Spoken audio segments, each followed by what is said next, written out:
వ్యవసాయ రంగాన్ని బలోపేతం చేసి రైతు ఆదాయాన్ని పెంచడమే లక్ష్యంగా కూటమి ప్రభుత్వం పనిచేస్తోందని అంబేద్కర్ కోనసీమ జిల్లా కొత్తపేట ఎమ్మెల్యే బండారు సత్యానందరావు అన్నారు. రావులపాలెం మార్కెట్ యార్డులో సొసైటీ అధ్యక్షులు కేవీ సత్యనారాయణ రెడ్డితో కలిసి ఎమ్మెల్యే ఎరువుల దుకాణాన్ని ప్రారంభించారు. రైతులు సాగు ఖర్చులను తగ్గించుకునేందుకు సాంకేతికతను వినియోగించుకోవాలన్నారు. రైతన్న మీకోసం వంటి కార్యక్రమాలతో వ్యవసాయాన్ని మరింత అభివృద్ధి చేయడం ద్వారా అన్నదాతలకు ఇంకా మేలు చేకూర్చేలా పంచసూత్రాలను అమలు చేస్తున్నామన్నారు ఎమ్మెల్యే బండారు సత్యనందరావు. రైతాంగానికి ఉపయోగపడే కార్యక్రమం, రైతుల యొక్క ఇబ్బందులు తీర్చాలి, ఎరువులు అందుబాటులో ఉండాలి, రైతులకు ధరకు సరసమైన ధరకు లభించాలి, బయట మార్కెట్ని కంట్రోల్ చేయాలంటే ఈ యొక్క సొసైటీల ద్వారా, రైతు సేవా కేంద్రాల ద్వారా ఎరువులు అందించినప్పుడే బ్యాలెన్స్ చేయగలుగుతాం. ఇప్పుడే చెప్పారు, ఒక యూరియా బస్తా 267 రూపాయలకి అతను ఇక్కడ అమ్మేది 267 రూపాయలకి ఇక్కడ రైతుకు అందిస్తుంటే బయట మార్కెట్లో 300 రూపాయలు పెట్టి కొనుక్కుంటున్నారని. అంటే దగ్గర 33 రూపాయలు ఒక బస్తాకి రైతుకి ఆదా అవుతుంది. దాన్ని సద్వినియోగం చేసుకోవాలి.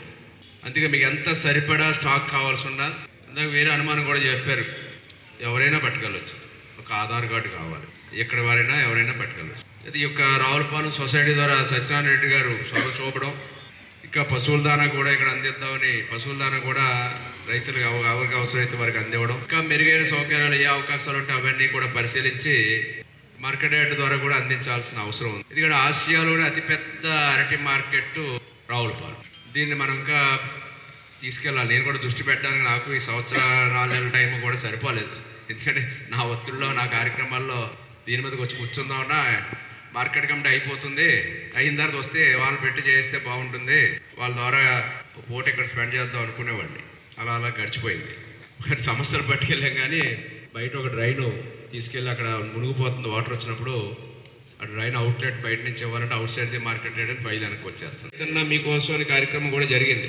కారణం ఏంటంటే రైతు నిలదొక్కోవాలి, ఆదాయం రావాలి. దానికి ఆదాయం రావాలంటే ఏ పంట వేయాలి, ఏ విత్తనం వేయాలి, ఏ టైంకి వేయాలి, ఏ పంట వేస్తే డిమాండ్ ఉంది, ఏ పంటకి డిమాండ్ ఉండి ఏ పంటకి సరే మంచి ఆదాయం వస్తుంది, దానికి తక్కువ ఖర్చులు ఎలా చేయాలి, ఎక్కువ ఉత్పత్తి ఎలా చేయాలి, రేటు ఏ టైంలో వేసిన పంట ఏ టైంలో వస్తే పంటకి రేటు వస్తుంది, అలాంటివన్నీ కూడా పంటలు మార్చుకోవడమా, ఏ ప్రాంతంలో ఏ సూట్ అవుతుంది, డ్రిప్ కావాలా, ఏ విధమైన సౌకర్యాలు కావాలనేది ఆలోచన చేసి ప్రాంతాల వారీగా నీటి దగ్గర నుంచి లేదా వాళ్ళకి రుణ సౌకర్యం దగ్గర నుంచి, మార్కెటింగ్ దగ్గర నుంచి, విత్తనం దగ్గర నుంచి గైడెన్స్, సహకారం, రైతులు నిలదొక్కోలా చేయాలి. ఇక్కడ రైతులు అంటే రైతులు లేరు, కౌలు రైతులే.